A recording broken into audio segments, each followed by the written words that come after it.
സുഹൃത്തുക്കളെ, രാത്രി കിടന്നുറങ്ങുമ്പോൾ ചില സ്വപ്നങ്ങൾ കാണാറില്ലേ? എന്നാൽ ഇത് ആ സ്വപ്നത്തിൽ ഞാൻ വന്നിരിക്കുകയാണ്.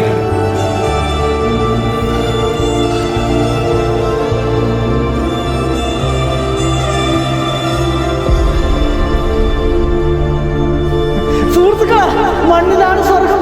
ഈ നിമിഷമാണ് ഞാൻ പറഞ്ഞ ഈ വാക്കുകളൊക്കെ എത്ര സത്യമാണ്. ഞാൻ നിങ്ങൾക്കൊരു കാഴ്ച അവസരം ഇത് നോക്കി. എന്റെ കണ്ണു മുമ്പിൽ സ്വർഗം വന്നത് പോലെയാണ്.